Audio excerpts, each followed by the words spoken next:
আসসালামু আলাইকুম। ওয়ালাইকুম আসসালাম। কেমন আছেন? আপনাদের আলহামদুলিল্লাহ। সামনে হ্যাঁ, নির্বাচন। হ্যাঁ, আলহামদুলিল্লাহ ভালো আছি এবং নির্বাচনী প্রচারণা চালাচ্ছি, চলছে ইনশাআল্লাহ। ইনশাল্লাহ।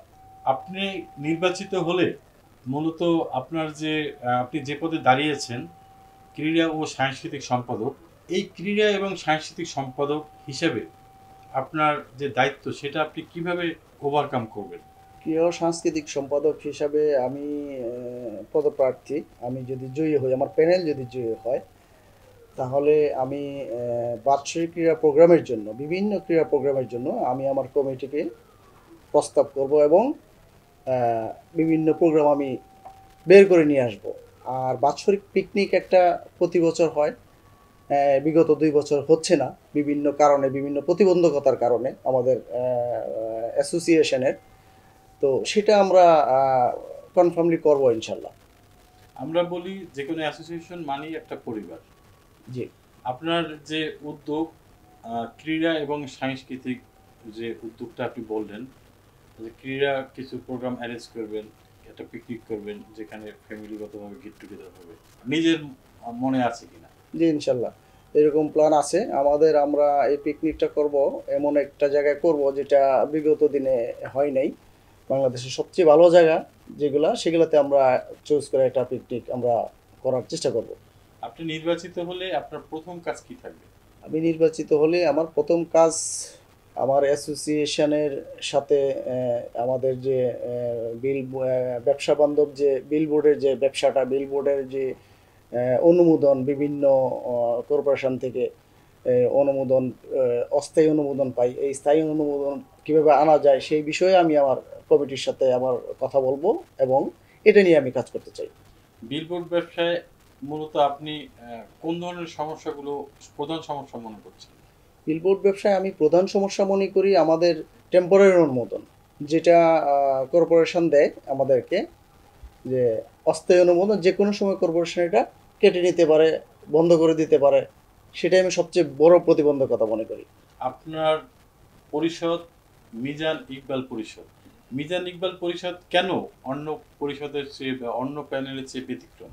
মিজান ইকবাল পরিষদ এই কারণে ব্যতিক্রম, মিজান ইকবাল পরিষদের যে ২১ জন পদপ্রার্থী আছে প্রত্যেকের আপনার সামনে আছে, ওটা আমাদের লিফলেট আছে, আমাদের গ্রুপে আছে, আপনারা দেখবেন যে প্রত্যেকেই বয়সের তারতম্য খুব বেশি না, আমরা প্রত্যেকেই ইয়াং বলতে পারেন, এবং প্রত্যেকেই আমরা খুব কর্মদক্ষ। হ্যাঁ, এবং আমরা একনিষ্ঠ এবং খুব দক্ষ ব্যবসায়ী এবং সফল ব্যবসায়ী আমরা সবাই।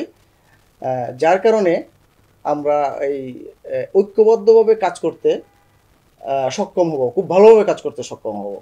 আপনি কি মনে করেন এই মুহূর্তে এই অ্যাসোসিয়েশন একটা মাইল ফলক কোনো নতুন কিছু নিয়ে আসতে পারে কিনা? হ্যাঁ, মাইল ফলক অবশ্যই নিয়ে আসতে পারবে। সেটার জন্য অবশ্যই কমিটি দরকার আছে। আমরা মিজান ইকবাল প্যানেল যদি আমরা জয়ী হই, তাহলে আমরা মাইল ফলক ইনশাল্লাহ আমূল পরিবর্তন আনার চেষ্টা করব আমাদের অ্যাসোসিয়েশনের মধ্যে। আমরা অতীতে অনেক অভিযোগ শুনেছি বিলবোর্ড সম্পর্কে, যেমন পলিটিক্যালি একটা বিষয় ছিল, কারো হয়তো অ্যাডভার্টাইজমেন্ট চলছে, এমন অবস্থায় কিছু পলিটিক্যাল কিছু ব্যানার সেখানে অবস্ট্রাক্ট করে তাদের প্রচারণা চালাচ্ছে। এই ক্ষেত্রে এই যে ধারাটা চলে আসছে বা অতীতে ছিল, এইটার ব্যাপারে আপনারা ভবিষ্যতে জোরালো কি কি পদক্ষেপ নিতে পারেন? এটার ব্যাপারে আমরা পদক্ষেপ নিব, এটা কাউকে কারোর সাথে কন্ট্রাডিকশন করে না। সেটাও আমাদের প্যানেলের দরকার আছে। মিজান ইকবাল পরিষদ নতুন ধারা, আমাদের প্যানেল যদি জয়ী হয়, তাহলে আমরা এটার পদক্ষেপও নিব ওইভাবে যে প্রত্যেকটা রাজনৈতিক দলের সাথেই আমরা মিটিং করব, প্রত্যেকটা রাজনৈতিক দলের হাইকমান্ডের সাথে আমরা মিটিং করবো এবং ওনাদের সাথে কথা বলেই আমরা একটা সমাধান বের করবো, যাতে আমাদের এই প্রতিবন্ধকতা না হয়। আধুনিক বিশ্বের সাথে বাংলাদেশের যে বিলবোর্ডের ব্যবসা, আপনি কি মনে করেন যে আধুনিক বিশ্বে যেমন ডিজিটাল বিলবোর্ড বলেন, এলইডি বলেন, থ্রিডি বলেন, এই বিষয়গুলো কি বাংলাদেশে প্রয়োজন কিনা? এই বিষয়গুলো তো আমাদের এখানে চলে আসছে অলরেডি।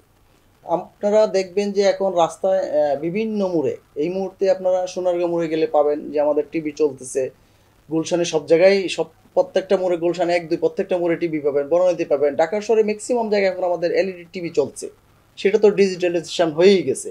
আর 3D আমাদের কিছু কিছু জায়গায় 3Dও আছে, এই এলইডি টিভির মধ্যেই আমাদের 3D ইউজ হচ্ছে। অনলাইন আউটডোর বিজ্ঞাপন একসাথে চালাতে কি উদ্যোগ নেবেন? অনলাইন আউটডোর বিজ্ঞাপন একসাথে চালাতে এটা আমাদের প্যানেল যদি জয়ী হয়, আমরা Bangladesh billboard advertising owners association থেকে মিজান ইকবাল প্যানেল নতুন ধারা, নতুন একটা ওয়েবসাইট আমরা তৈরি করে আমরা এই বিষয়ে আমরা আগানোর চেষ্টা করব। আপনাদের যে সদস্য আছে তাদের জন্য বা আপনাদের জন্য সবার জন্য কোনো প্রশিক্ষণ বা যে আপডেটগুলো আছে সেই আপডেটগুলো সবার মধ্যে ছড়িয়ে দেওয়ার জন্য আপনাদের কোনো পরিকল্পনা থাকবে কিনা? হ্যাঁ, আমাদের পরিকল্পনা অবশ্যই থাকবে। ধন্যবাদ আপনাকে আমাদের গণকণ্ঠ স্টুডিও আসার জন্য। আপনাকেও ধন্যবাদ, আপনাকে গণকণ্ঠকেও আমি ধন্যবাদ। সর্বশেষ অনুরোধ করব আপনার যে ভোটার আছে তাদের উদ্দেশ্যে। ভোটারদের উদ্দেশ্যে বলবো, সম্মানিত ভোটারগণ, আমাদের মিজান ইকবাল পরিষদ নতুন ধারাকে আপনারা ভোট দিন।